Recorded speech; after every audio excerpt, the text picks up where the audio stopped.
Welcome back. This is the lecture for class number 17.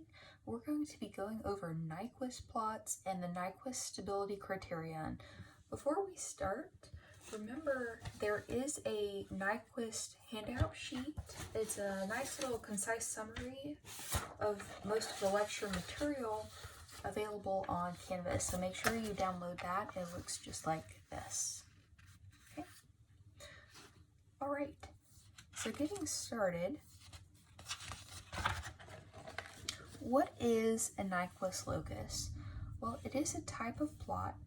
It's a polar plot that uses really the elements that we dealt with in the Bode plot, namely the non-frequency axes.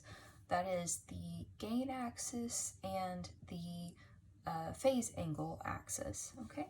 So you can actually construct a Nyquist locus just from that information. So if you have your Bode plot already, and that is of the open loop system, then you can go ahead and plot that just using that information and construct a polar plot, and that is the Nyquist locus. So that's actually what that is.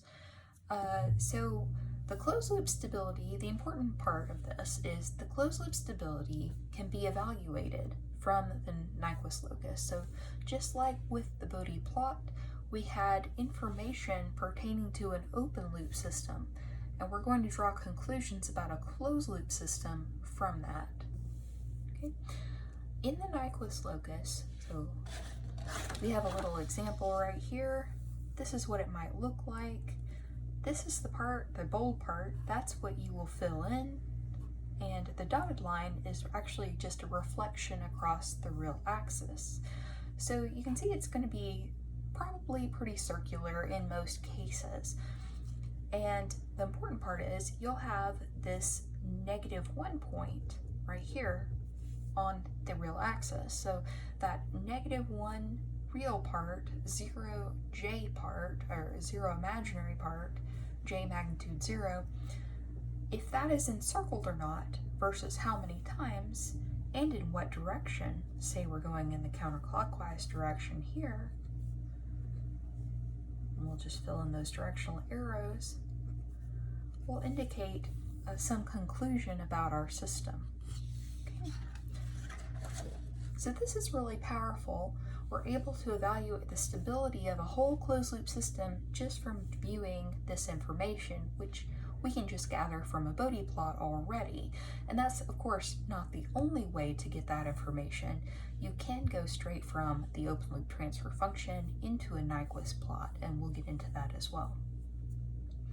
Okay, the evaluation of all of this is actually summarized in a stability criterion called the Nyquist stability criterion.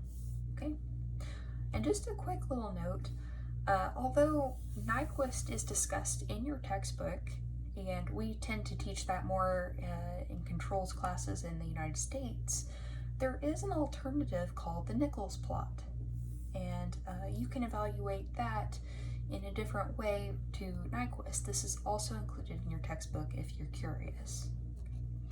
Nyquist and all the stability criterion is really dealt with in chapter 9 if you're using version 13. So just a quick little note for that. Okay, so starting out, let's consider this system. So of course, this is a closed loop system altogether, where R of S is our reference input and Y of S is our closed loop output. Okay, let's consider the open loop transfer function, and that is just G of S, this little center block right here. Okay, so just G of S is our open loop transfer function. If we were, just a little reminder, to look at the closed loop transfer function, it would look like this. It would have G of S on the numerator and 1 plus G of S in the denominator.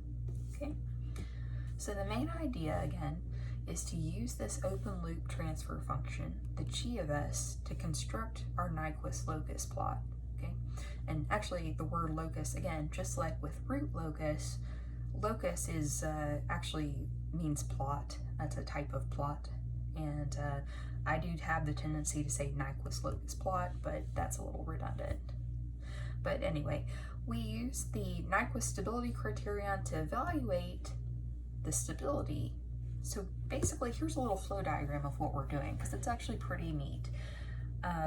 We start with an open loop transfer function. We produce the Nyquist plot. We're about to show how to do that. And we use the Nyquist stability criterion to evaluate that plot, and therefore the stability of our system, and draw conclusions about the closed loop system, that whole system, just based on that plot of just G of S. Okay?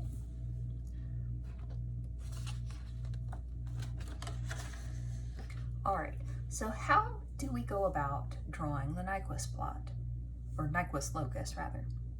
So the theorem behind this is actually based in complex number theory. It's really based on Cauchy's principle. So I have a really small note down here, Cauchy's principle, which you may have come across if you studied complex analysis. Okay, anything with closed loop integrals, closed contours, and that kind of thing. Okay, all based on Cauchy's principle. Okay. The main idea is that we will create a contour. We're going to call that contour capital gamma, and that's what I had drawn right here. Kind of like a little hangman symbol, something like that. Okay, we draw that on a complex axis type of plot, and then we immediately plot all the zeros and poles, everything that we know about from the open loop system. Okay, and that's just a note. This is the open loop system information. Okay. We then draw that contour around those zeros and poles. So we have a blank axis. We put the poles and zeros that we know about from the open loop system on there, and then we draw a contour around, trying to envelop as much of the right-hand plane as possible. So something like this. So we have an imaginary axis and a real axis, and say that we have a pair of poles that are on the imaginary axis, just like this. Okay, so we're right up here. We've done everything so far, and now we want to envelop as much of the right-hand plane as possible. Okay, and in order to do that, we want to get as close to these points as possible. Now you have the option of excluding them from the contour or enveloping them. You have to do one or the other. You can't go through them, okay? So usually what happens is you'll draw something like this, where we have an infinite radius coming out from the origin. So that'll be radius infinity right here. And what we want to think about is having a really small epsilon radius in here. So that's a really small epsilon radius that is separating our contour to our pole. So this distance right here. And we want to think about epsilon being really tiny. Of course it's positive, but it's going towards 0. Okay, so this contour is really enveloping as much as possible of the right-hand plane. Okay. The next step on this would then be to choose interesting points, points that are demonstrating a certain range, and then evaluate the magnitude and the phase angle at those certain points. And you gather that information, and then you plot that on a separate plot. That separate plot is then going to be the Nyquist plot. That's the Nyquist locus, okay? You aren't completely done, and we're just going to talk about this real quick, and then we'll go through the steps. We're completely done at that stage. The last step is always to reflect the plot, the Nyquist locus, across the real axis, okay? All right, so again, as I said, you have the option of including these points. If you have poles or zeros, anything on the imaginary axis, you can include them or exclude them. If you do that, or whichever route you choose, your Nyquist plot will look different versus if you'd taken the other route, okay? The end conclusion regarding the stability should be the same either way if everything is done correctly, okay? So just know you do have that option if you choose to draw the Nyquist plot that way. Okay, so let's say that we have started out and we have drawn our points on the axis, okay? So we now want to include all of the real axis, or the real right-hand plane as much as possible. Okay. We then choose the points along the edges of that contour, and really you want to, here's another option, just an example of what that contour might look like. Say we had a pole at 0 and we had a pair of imaginary poles there. Okay, so what would happen then? You'd want to choose, say, a point here, a point here, a point here on this circle right here, and then one that on the straight line again, and then another one at the edge where you have the radius of infinity, and then another one on the real axis. So really, any time that the contour changes edge shape, so to speak, you'll want to choose a point, and then you evaluate the magnitude and the phase angle at those certain points. Okay, so here we are at step number 3. We've kind of I've kind of not named the numbers as we've been talking about it, but here we are. We choose those points, and then we compute the magnitude at each of those points. So generally, if you just compute g of s, it's going to be a complex number. Therefore, you'll have a magnitude and a phase angle. Okay. Now, remember, we did before, in our last lecture, we had that formula with the magnitude and the phase angle, and you can always look at this. So if you compute g, and you have a real part and an imaginary part, then you can compute the magnitude and the phase angle just from these formulas. Okay. All right, so just a note, if there are no poles on the imaginary axis, and the points start at 0, the s equals 0, because we are kind of in the s plane here. When I think about s equals 0 is actually the origin. It's a complex number that we're using for s, and so we'll have a real part and imaginary part. So if s equals 0, we are at the origin. Then you would just move up the imaginary axis and then around the edge of the contour, just like that. So if you didn't have to exclude or include and have this rounded portion right here, you could just choose the origin and say a point here somewhere on the imaginary axis, and then maybe the ultimate limit here on the axis, and then a point here on the edge, and then maybe one around the side. So maybe a total of 5 points.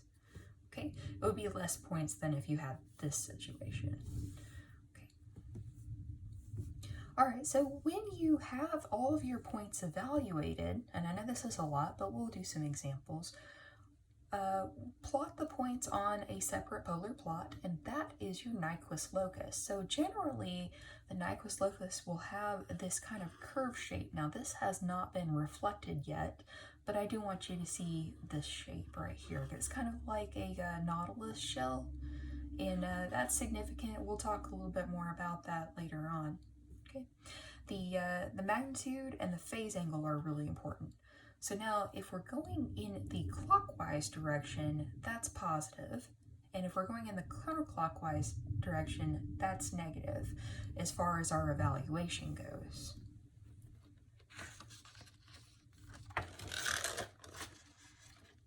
Okay, the last step on the plot would be to reflect it across the real axis. Okay, so usually I will draw this as a dotted line so that it's very clear which part is the reflection.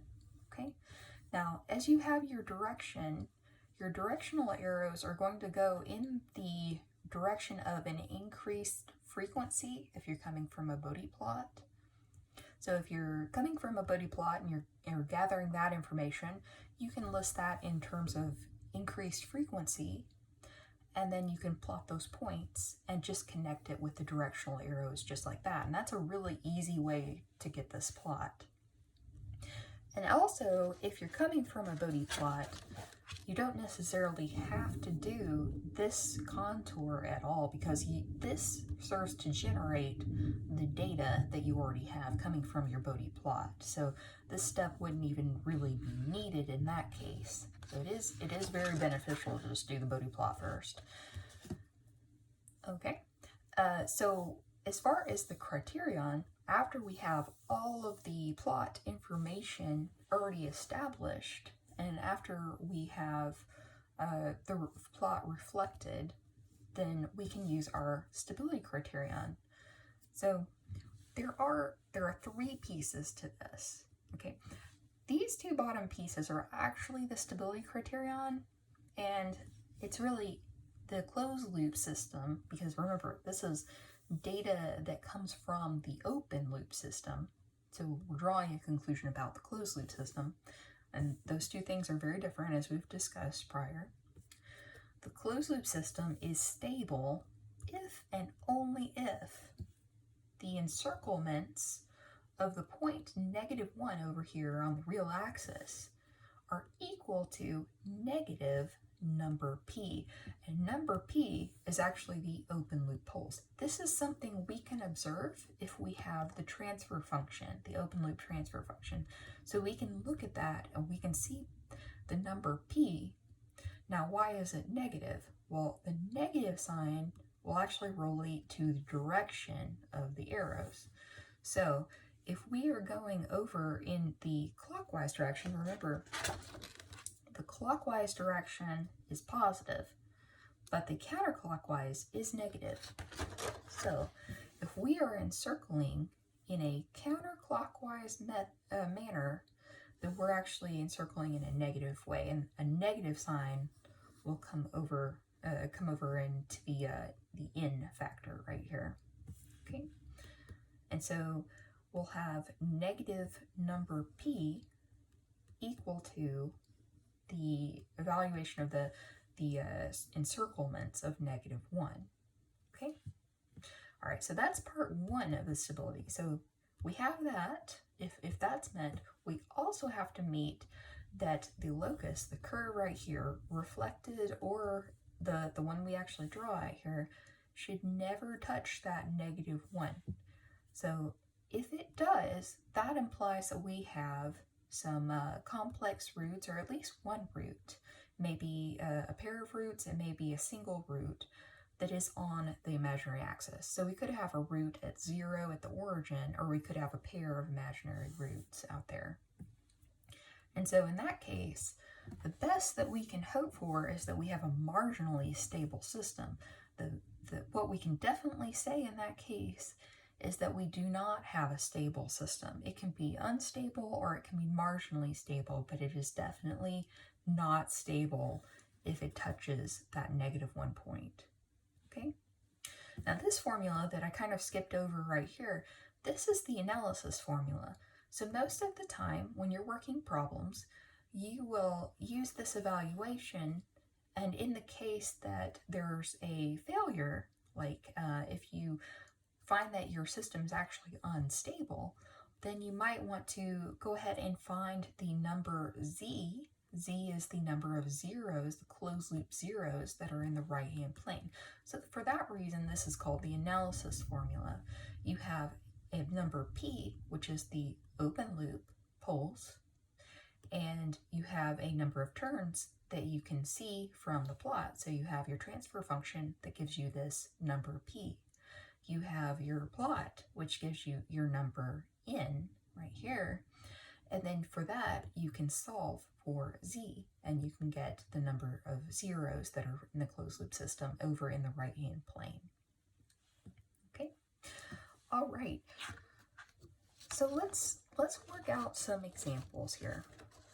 Okay, so before we jump right into examples, I do want to make sure we cover that comment thoroughly, that if your locus right here is turning and it does touch the -1 point over here on the axis, then you have either a marginally stable or an unstable system, possibly either one. These are both possibilities, The only thing you can definitely conclude, just given this one single statement, is that you do not have a stable system. Okay, so it has failed the criteria at that point. Okay, and this can happen even if you meet this equation right here. Okay, so this is the test, but then you also have to look at your plot. Okay, so that's probably abundantly clear now. But anyway, so let's go back and look at some examples. Now, there are two main ways that we can plot, or we can create this Nyquist plot. And the first one is through this procedure with the contour. So we'll talk about that first, okay?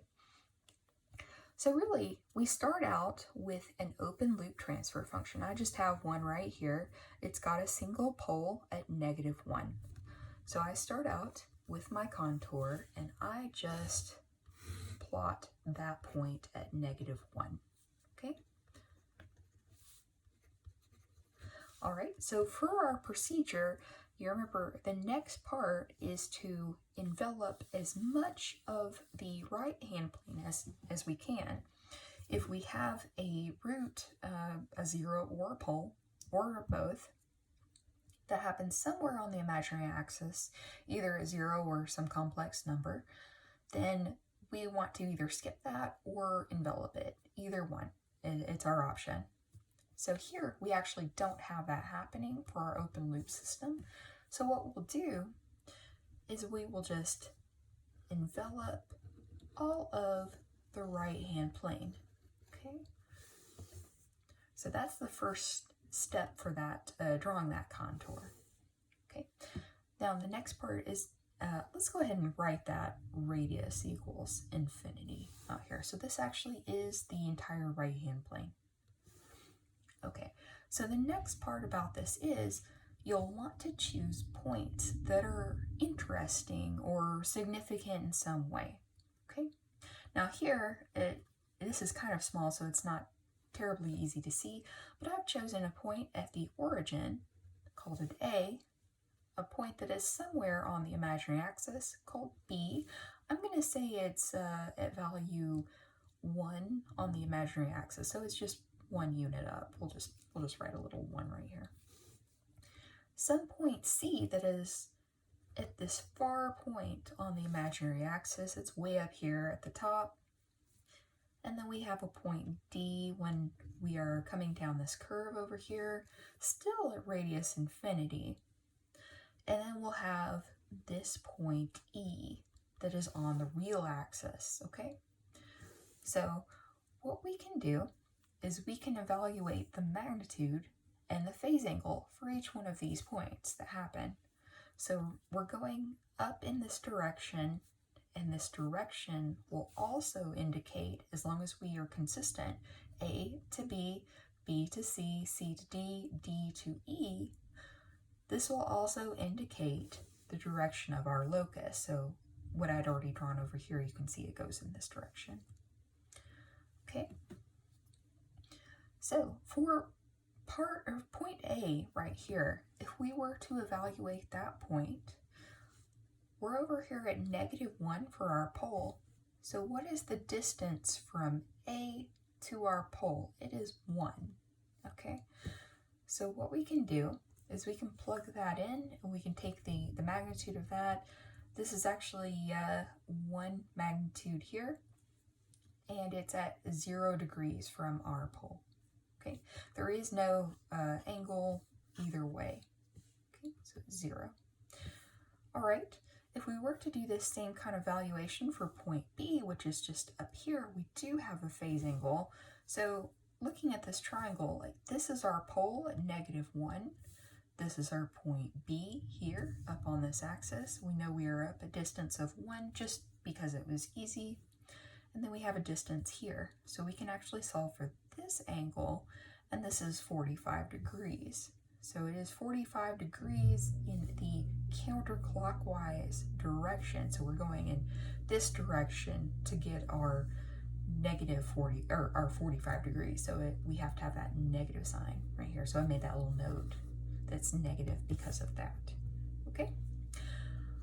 All right, so next point is C, and this is all the way up here. And as if you think about extremes, like infinity, it's all the way up here.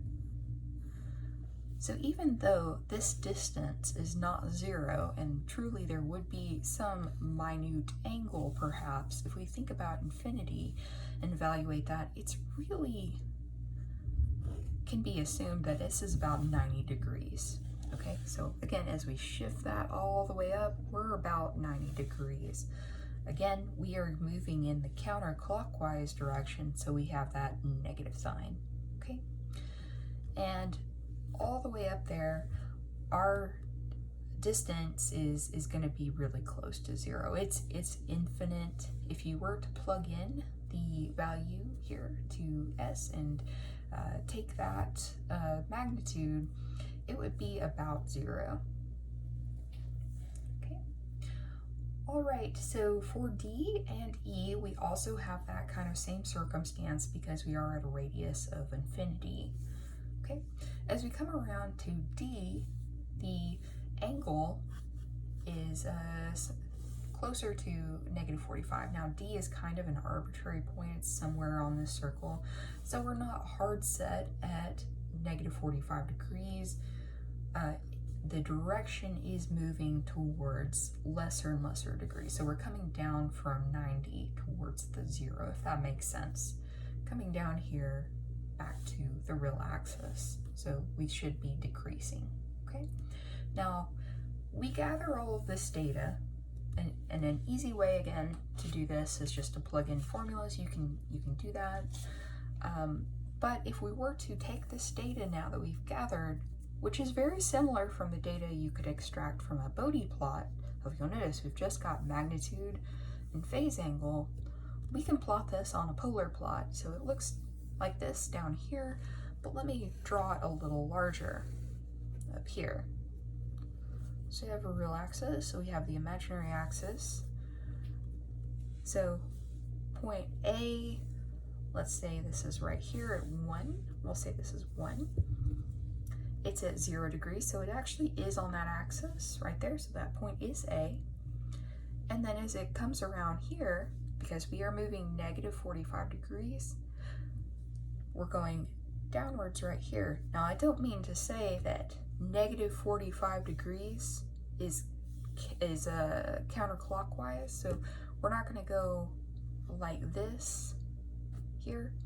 I know that might come off as confusing, but the evaluation to get the negative sign is because of the movement here. Okay, so you can see that this is actually moving. We were moving in the counterclockwise direction here, and we got that negative sign. Now when we draw this, we have the choice of which direction to go. We'll go down 45 degrees, just like that. Okay, and so this will be our next point. This will be B. So we're going from A to B, okay, just like that. And so our magnitude should be a little less by this time. Okay, and so the next thing that will happen, and we could have some points in between here that would give us a non-zero type of magnitude, but we come across here and end up just like that. Okay, and eventually 0 degrees again. Okay, so we aren't done. We'll need to reflect this just like so. Now let's go ahead and continue our direction. The direction is very important because that feeds into the stability criteria. So this is going to be our plot. So you can see from the information that we have here and the information that we plotted, at no point do we actually encircle the -1. Okay, so now let's try and evaluate this. Okay, so looking at my open loop transfer function, I can see that I have a pole at -1. Okay, so what is my value of P? Because -1 is in the left-hand plane, right? Well, P is the number of poles in the right-hand plane. Okay, P is the open loop poles, so open loop so we can see them here in their transfer function, but within the right-hand plane, we don't have any in the right-hand plane, so actually P is 0, okay? Now the other piece to the Criterion formula was N. N should be the encirclements of a -1, and it is assumed to be clockwise is positive. So here we have that N should equal -P. Now, do we have any encirclements? We actually don't. So N is equal to 0. So knowing this, is the first part of our stability criterion met? And indeed it is. We have this formula met. Now, are we conclusively able to say that this is stable? Nope, because we need the second piece, okay? And that is answering the question, does our locus ever touch the -1 point? And no, it doesn't. So there we go. It actually is stable, okay? So this is a stable system because it passes number 1 and it passes number 2 from our stability criteria.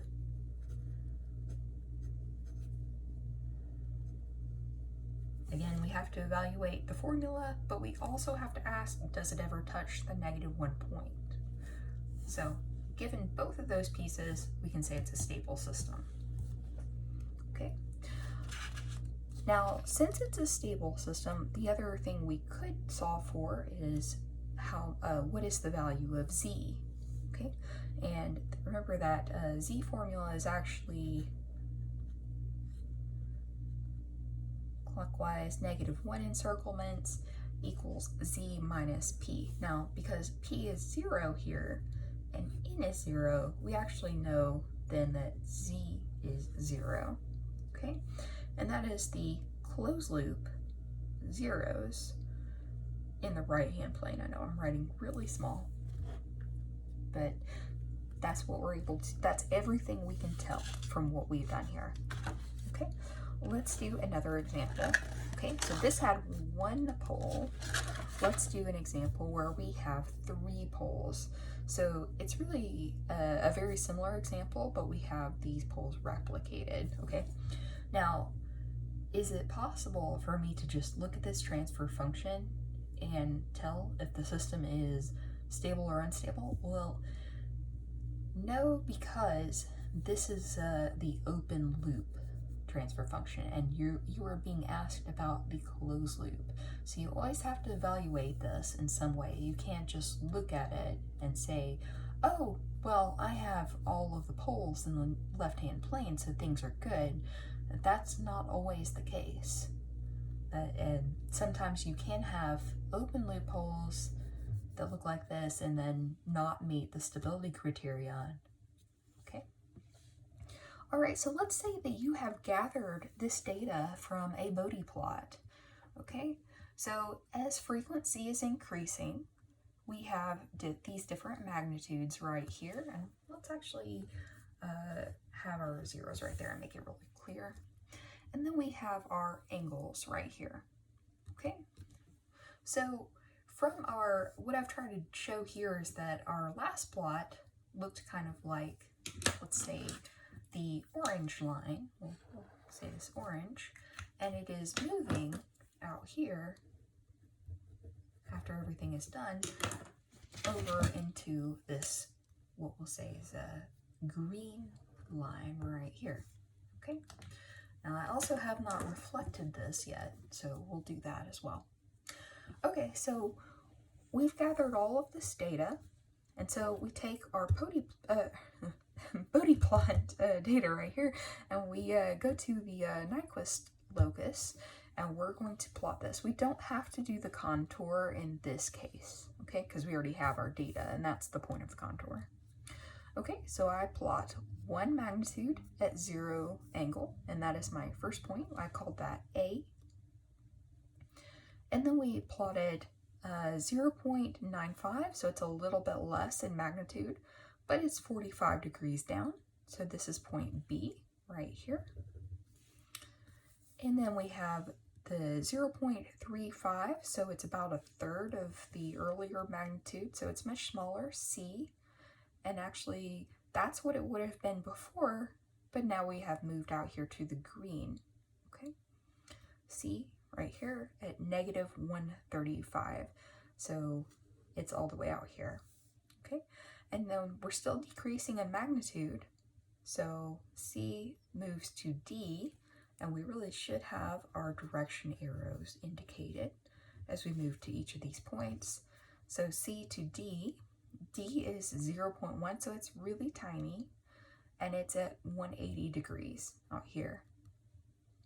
Okay? All right, so our final point would be 0.001, so it's really tiny, close to 0, so that'll be point E right here near the origin, and it is at some getting closer to 360 degrees, okay? So we move around here in this direction from A to B, B to C, C to D, D to E, just like this. Now the next step would then be to reflect this across the real axis, okay? And then we will continue our direction arrows. Okay, so let's follow the direction arrows. So we go A to B, so we have our arrow here on the green line, and then B to C, so we're moving in that direction. And then C to D, we have an arrow here, D to E, and then we loop around, and we go back in. Let me just show you with my hand, maybe that's a little easier. Just like that, loop around to the axis, and then we reflect and we loop around like that. So there is a little portion where we're going like this and then up, okay? Hopefully that's clear. So that would be our completed locus, okay? All right, so in this transfer function, I do have a multiplier times k right here. So depending on the value of k, what's going to happen with this is you might expect, k is going to affect the magnitude, not necessarily the phase, but the magnitude for sure. So this locus is going to grow or shrink depending on how large or small k is, okay? So we can actually find the stability criterion dependent on k for this problem. So here's a bigger view of what we just plotted in the green, okay? So in this case, if k is less than 10, so this right here, so let's say k is 10, then our magnitude at D, that's a very interesting point because it's out here on this axis, okay? So D times 10 would bring us to 1, and we would be touching that -1 point, okay? If k is greater than or less than 10, then we don't encircle, so D is as we've shown it. However, if k is greater than 10, our locus grows out here and it encircles the -1. And it encircles it 2 times, okay? So actually, if we look back at our open loop transfer function and we do the first part of the stability criterion, we know that our P is actually 0. We don't have anything in the right-hand plane, no poles in the right-hand plane here. All of our poles, we have 3 of them, they're all at -1. They're all over here in the left-hand plane, okay? Again, that doesn't necessarily mean things are stable, but we can draw the, we can get this first part of information from our transfer function, okay? We're looking at our locus, how many circles are there around that -1 point? Well, we need 0 of them for it to be stable, to satisfy the first part of the criterion, okay? Now, if k is equal to 10, we are right on that point. We know that it is not a stable system. We can't say it's unstable for sure. It may be marginally stable, but we know it's definitely not stable, okay? Now, if k is greater than 10, then for sure this is unstable because we are encircling twice the -1. Does that make sense? I hope so. But we have a 2 does not equal 0 in our evaluation of that formula, okay? So if k equals 10, we touch the -1 point. It is not stable. It's either marginally stable or unstable. Either one. Could be either, okay? But if k is greater than 10, we are encircling that point 2 times, and we have the 0 from our p does not equal the 2 encirclements, okay? Either direction. Direction doesn't even matter in that case, okay? Right, so let's do one more example of this kind of thing, okay? All right, so we now have 2 poles. Our poles are at -10 and -1. So again, they are both in the left-hand plane. In this case, we can say that P equals 0 because we have none in the right-hand plane. Okay, and we'll do some with a pole in the right-hand plane momentarily. Okay, so we plot with the Bodie plot. We get this open loop function, and we get this data. Okay, we just choose these interesting points. Or likewise, we work out the numbers from the contour with respect to looking at our pole on the plot. Now, if you had multiple points, using the contour gets to be a little tedious because you do need to evaluate each one of the points. Zeros will have a positive effect, poles will have a negative effect, and generally you will see the negative phase shift from the poles, and you'll see a positive one from the zeros, okay? At the end, you will add all of that data together and get your concise list that'll look like this one, okay? And that, again, that's if you have multiple features, okay? If we were evaluating for the contour as well, for this one, we would need to do this pole and this pole, okay? And we could add them together and we would get this listing, okay? Now, for our test, I'm actually not going to give you an open loop transfer function and tell you to draw the Nyquist plot, the locus, straight from that. I will either give you a listing of information just like this from a Bodie plot, or ask you to draw the Bodie plot and then get significant chosen points in that data, okay? It'll be one or the other kind of thing. I may ask you what the contour would look like, but you won't have to go from the contour to the locus because that can be very tedious. And to be perfectly honest, plotting programs like MATLAB and many others, they do a really good job of that. So better than we ever could by hand. So let's continue the evaluation of this one. So we went ahead and plotted all of these points and just marked them here. That we then reflected across the axis here, and we can draw a very similar kind of conclusion as to our last example. Now, if k increases, it really doesn't matter because we're never going to encircle that -1. Let's mark it right here, -1 point, because e is at 0, or it's really, really close to 0. Well, I suppose k would have to be extremely large in that case. Actually looked at this and I thought it was 0 for a moment, so I misspoke there. But so there is a k that would make this unstable, but yeah, always make sure you're looking at the value before you speak, my goodness. But anyway, an extremely large k, we could make this unstable and we could encircle that. But say for k equals I don't know, k equals 5. Our contour is, our locus is going to look very similar to this one. It will grow a little bit. This is at unity 1, but times 5, but we're not going to encircle that -1. We're also not going to touch that -1.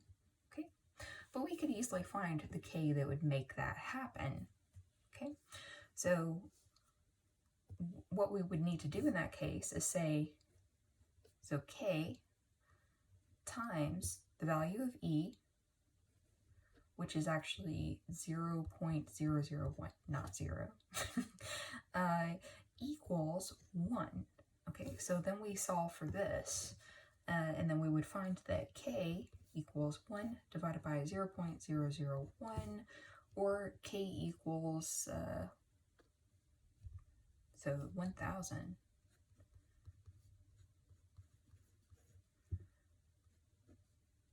So at that point, it is not stable. So here we are, find k such that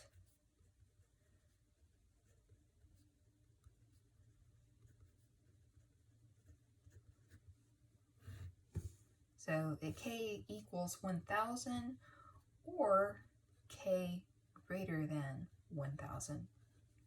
So equal to or greater than 1,000. Okay, so otherwise, if k is less than 1,000, we have a stable system. Okay, and we know that because we are, first of all, not touching that point with our locus, and second of all, we are not encircling it, and because we do not need to encircle it. Okay, and we just, again, refer back to that formula from our stability criterion right here. Okay, and that is handy on the handout sheet as well. The analysis formula up here, and then your 2 pieces of stability criterion down here. Okay. All right, so let's do, actually, before we do the next example, let's talk about the look of the Nyquist plot. This relates to quiz number 8, and I'm not going to write the answer on here. I just want to talk about it, and you know, if you're watching the lecture, then you get this answer.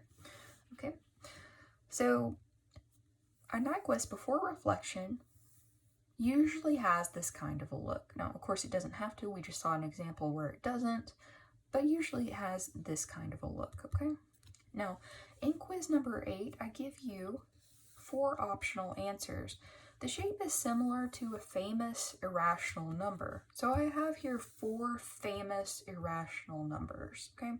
The Boltzmann constant, the Fibonacci golden ratio, Euler's number, and Archimedes constant, which is, of course, pi.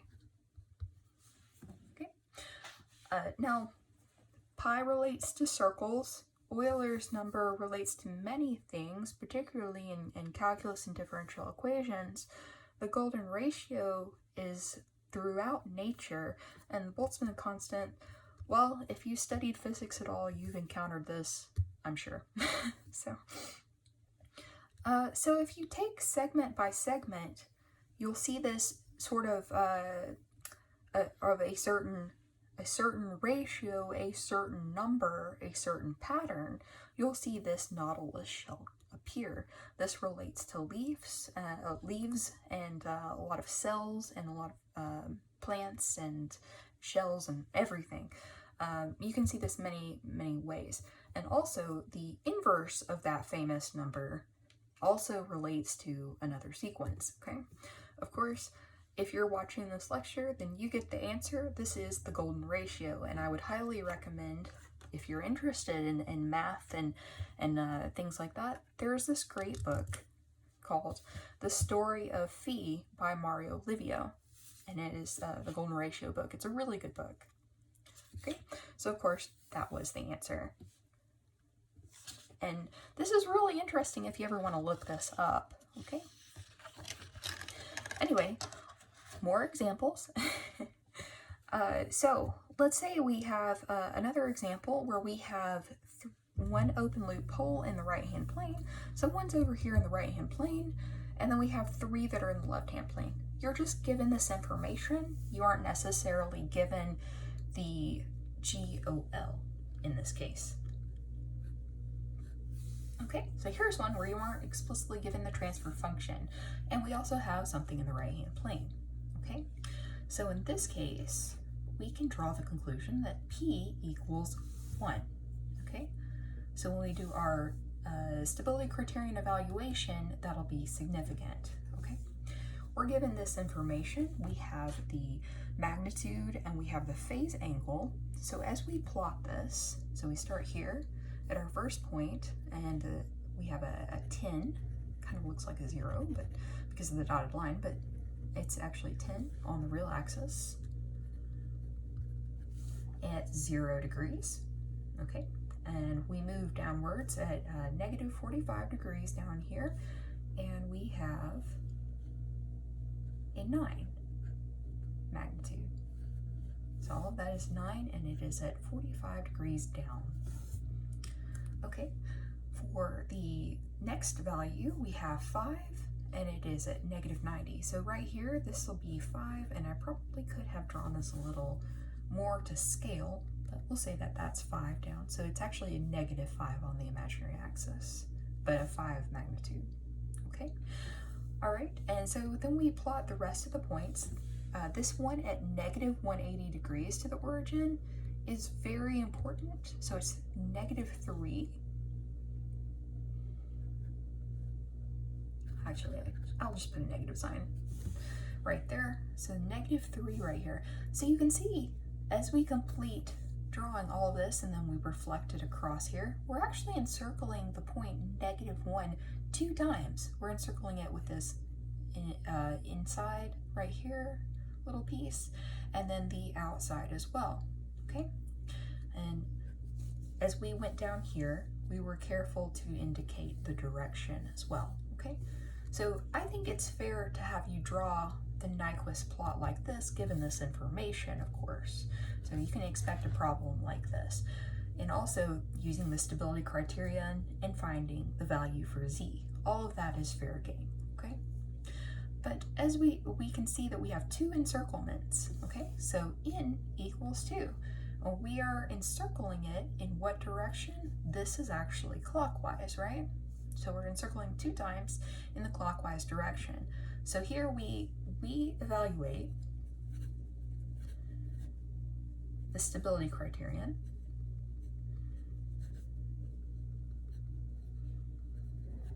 Okay, so part 1 was, does going in the clockwise direction, we have in right there, equal negative p? And the answer, negative 1 is 2. Is that right? No. So no, that we know we are at an unstable situation immediately. We actually don't even have to do the second part, but let's do it anyway. Okay, and that is, do we ever touch the negative 1 point? And that is no.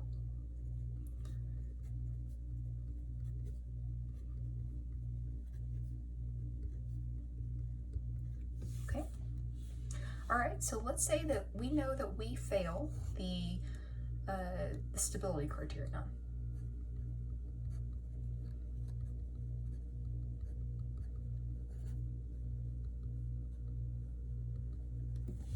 So because of 1, this one right here.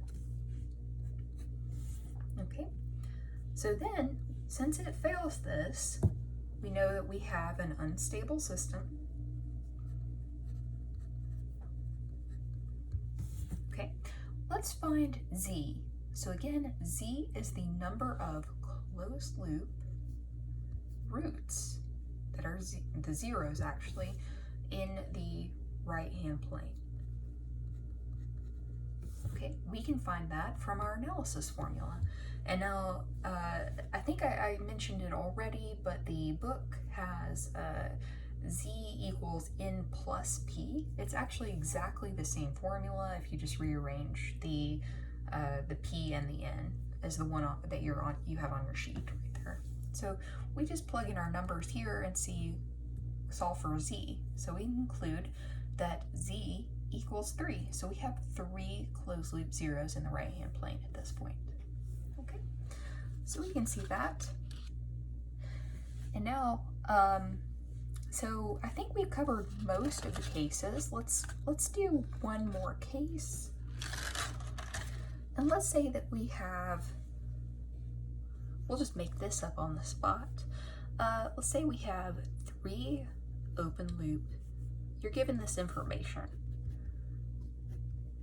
Okay, I don't give you what the transfer function is, but I say you have 3 zeros that are open loop zeros within the right-hand plane.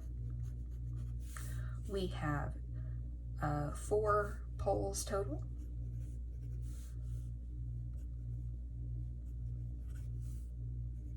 And these will be open loop poles, one of which is in the right-hand plane. Okay, so how many are in the left-hand plane? 3. Okay, not that it really matters for this, but you can always, anything you're asked for, you can solve for that. Okay.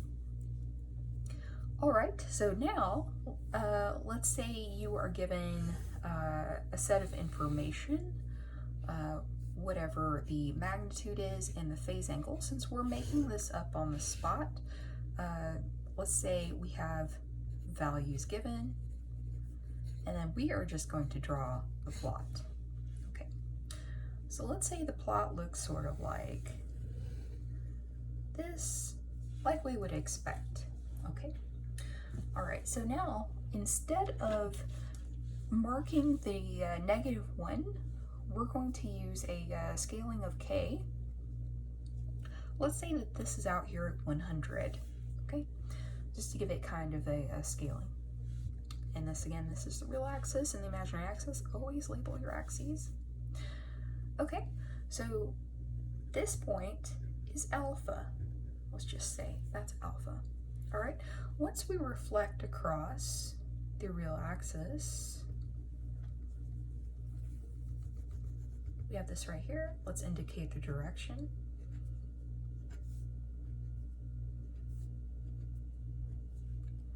It's a good idea to draw an arrow on every segment right here. Make sure you get an arrow in every quadrant and every segment, okay? And then you're pretty much guaranteed to show the direction everywhere, okay? All right, so real quick, we have our stability criterion, part 1 and part 2, and that is the question, do we touch the -1 point? And then we also have to answer encirclements of -1 in the clockwise positive direction, is that equal to -p? Okay. All right, so obviously we want to not touch the -1 point. So if alpha is 1, or sorry, -1, then we have a system that is not stable. It's either marginally stable or unstable, one or the other, okay? And then also, if the number of encirclements, and we're going in this this clockwise direction, if that's anything other than the opposite of p, it's if we have a encirclement in the clockwise direction, so this negative sign will reverse the encirclement direction, okay? We're looking for something that is, if it's clockwise, it's positive, okay? This is counterclockwise, then it's negative, okay? So here, given this plot, we'll use a paper clip. So -1 is the paper clip, and we have 2 encirclements in the clockwise direction of the -1 point. This is now an unstable system, guaranteed. If we move this so that alpha is -1, we now have a marginally stable or unstable system. It's one or the other. And now, if alpha is such that alpha is less than, in magnitude, less than 1, it is negative something, but that's greater than -1. So -1 is out here. We now have a stable system, okay? So that's basically how to use the Nyquist stability criterion. Again, the handout right here it's really a good summary of how to do everything, including the evaluations that we just did. And I hope that these examples have helped. Of course, you are always able to ask if you would like more examples, or if you feel like something was not explained thoroughly, just let me know. Same goes for the Bodhi plots that we just talked about in last class, or anything further, okay? There will be one more lecture video that is the review of the entire semester. So this is the last lecture with new material in it. And then we will talk about, at the beginning of that next lecture, beginning of the review, we will talk about the format of the final. It'll be very similar to the midterm, and what you can expect as far as questions, okay? All right, thank you for your attention, and I will see you next time.